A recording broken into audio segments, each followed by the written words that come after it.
Hello, and welcome to this very, very special audio-only episode of Point to Point. It's the show where I drive from one point to another and try to get to the point. Today's point is I've been playing a lot of Mars First Logistics, and I put a big old review out, and I think you're gonna like that game. It is such an incredible experience that it has a lot of really smart things that I love about a Kerbal Space Program style game. If you have listened to me talk about video games long enough, you probably know I am a bit of a Kerbal Space Program or a physics game sicko. I love those games oh so much. I have like several hundred hours in Kerbal Space Program, and I'm just absolutely god-awful at it. It's always been like a fun thing to like, let's see if we can make a silly plane and see if we can make this thing fly, or like let's understand how delta V works. And for the most part, I got the information well enough and the concepts well enough to where I'm okay at it. You know, I can launch a rocket. I know what it takes to get it into orbit. I can probably make it to the moon. Probably can't make it back. That's a little tricky for me still. And the thing that I've always said about Kerbal Space Program is that it's a tough recommendation for a lot of folks. Like, I think you really have to be into space. I think you have to really be into like figuring out orbital mechanics in not like a super intense way, but you have to know what delta V is. You need to know that there's a certain amount of fuel that you need to get into space. There's a certain amount of velocity you need to get into space, and there's a certain amount of, angle you need to do. Like, you can't just go straight up. There's a certain amount of pathing. It's like more complicated because getting to space is hard. So it's always been kind of tough to be like, well, it looks cute and it looks fun, but it is very much a difficult game depending on how you want to play it. And so I don't really talk about it that much because it's one of those things that like, it's like, hey, have you thought about sitting down, having some fun, and just getting real deep into trigonometry? Like, is that something that really brings you joy and excitement? And for the most part, I would say probably not.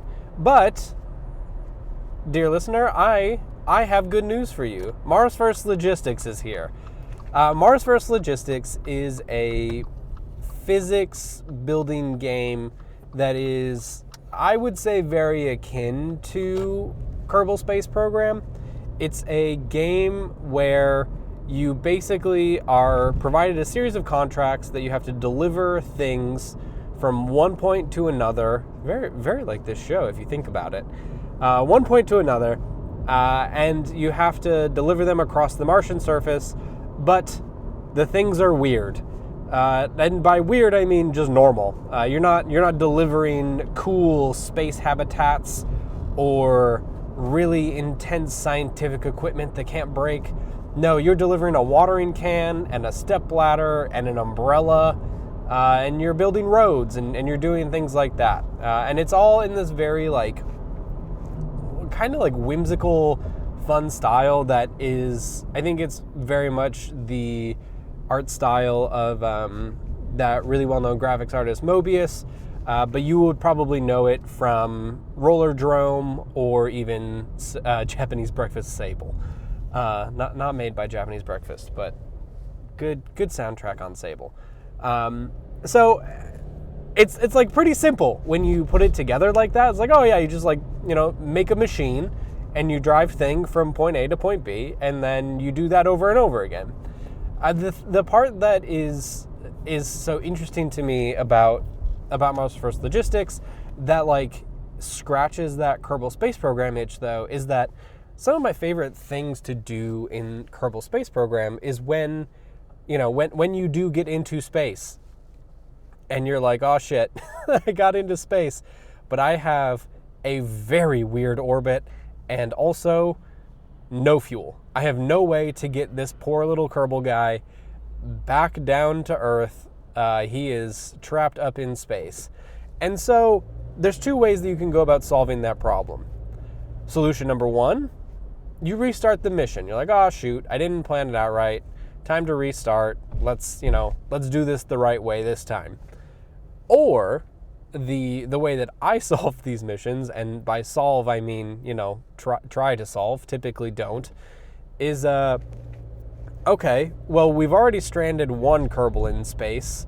Let's double down. Let's pull out a rescue mission. Let's go get Bill back. Let's load up Val in the giant machine, and we're gonna fly back up to space. We're gonna bring Bill back, and all of this is gonna work out perfectly fine. And now it doesn't. It very rarely ever works out. And this is kind of the magic of Mars First Logistics, because what I just explained is probably, I don't know, 3 or 4 hours of Kerbal Space Program, of like designing the ship, the first ship, launching it, maintaining the orbit, realizing that you're trapped, trying to bring it back to Earth with RCS thrusters, realizing that's not going to work.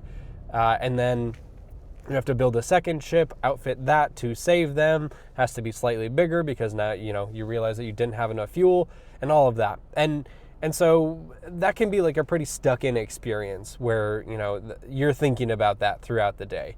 And the thing about Mars First Logistics is that loop is now like 20 minutes. And that's kind of the beautiful thing here, because what you end up doing is you pick up a contract and you have the build menu that you can pop up whenever you want, which is already an incredible innovation. So you have your little rover and you pop open the build menu. You're like, okay, I have to take this watering can from this point to this point. I'm gonna build my best guess at a machine that will be able to do that. And then you build your machine, and you pick up your watering can, drive it a little bit. You hit a bump weird, or the art style kind of does you dirty, and you can't tell how much of a hill this is, and you just full send it over a giant dune, do some pinwheels, fall over. You've dropped your watering can. It is now on its side, which means that the machine that you built to pick it up by the handle doesn't quite work the same way. So you could restart the mission, or you do, again, what I do, and you say, no. I can fix this with engineering. And so you open up the build menu, like right there on the spot, and instead of having to like start over from the central base, or like find a way to, fish that thing out over the course of like an hour or two, you end up being able to just, rescue it right there on the spot. So you can quickly build and test and iterate on a machine that can like pick up this watering can from the side now. And it is this like really cool moment of refining an idea to like a incredibly razor sharp point of like, okay, like I had this picker upper thing that was specific to when the watering can was on its side, but now I've made a thing that, can articulate a little bit more, and it can now like pick up this thing from this direction, and it is a much better like utilitarian, like multi-purpose tool than what I had originally. And I think that's the stuff that is like so cool to me about this game, is that it takes some of the cool things about Kerbal Space Program, the like lateral thinking, the problem solving, like all of that, and it reduces it down to like take 20 minutes to do that. And like the missions are relatively easy, but like there are plenty of silly little things that get in the way, whether it's, this particular path is quite hilly, or there's a mountain in your way, or look, there's a couple of rocks.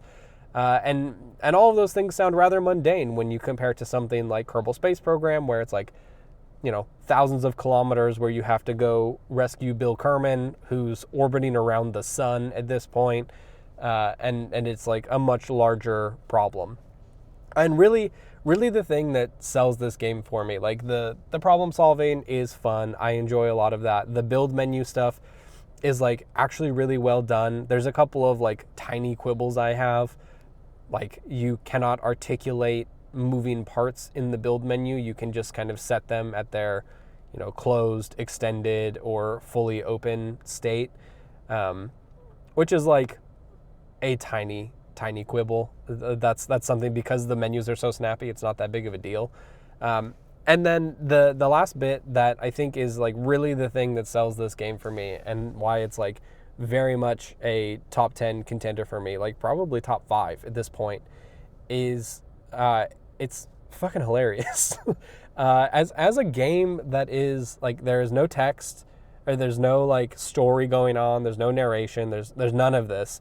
It is like Pratfall City with robots. It is so funny.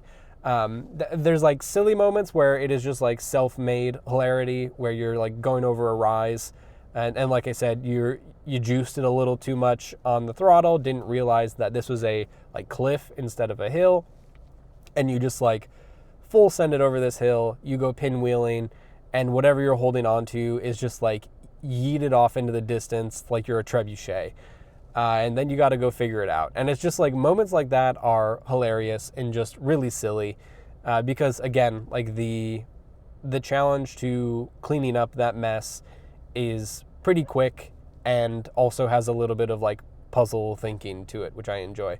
But the thing that like really got me the first time it happened, and it continues to get me as it happens more, is the game has opinions about how you should deliver things. So you pick up a thing, and then you have to drive it to another point, and you have to put it within a specific zone for the contract to be considered complete. And for the most part, that's, pick up this thing, put it on your semi-truck style dump truck rover, and take it back to the zone, just drive it up onto the landing pad, everything's fine, you're done, move on. But sometimes, every once in a while, the game says, hey, I've got an idea. And the one that I wrote about in the review, which I think is probably the prime example of the first time this happened to me, was absolutely hilarious, was I was driving a like pretty large steel I-beam, and I like built this pretty, not like super complicated, but it was basically a machine that would drive right up to it. It would pick up the back of it, and then it would just inchworm this I-beam onto the back of this rover, and it would just like inchworm it on pretty slowly. It was like a little complicated to make it work, because everything in this game is like only 10% efficient. It's pretty cobbled together. And so I would inchworm it on there, and then I finally got it, like locked it down, drove it all the way to the place I was supposed to go, and I climbed up over this hill to where the drop-off point was, and lo and behold, the drop-off point was a perfectly, just like a perfectly vertical place to put this I-beam. So I drove this thing all the way there. I'm like at the finish line, I see the drop-off point, and what the game says is, oh no, sweetheart, you've got a whole other puzzle to solve here. You thought that you could deliver this the smart way. Well, no. Now you need to turn it, like you need to flip it vertical so that this thing is standing up in this little tiny rectangular prism here to complete this contract. And it was this moment of just like, my God, they know exactly what they're doing. They know how absolutely hilarious this game can be, because like I saw that, and back to what I was saying earlier, like you just pop open the build menu, it's not that complicated. Like it has now presented me another puzzle challenge, but I'm not frustrated by it, because I think that in something like Kerbal or something like Space Engineers, like that becomes very frustrating, because the way that you build in these games is like complicated. It's kind of like overwrought.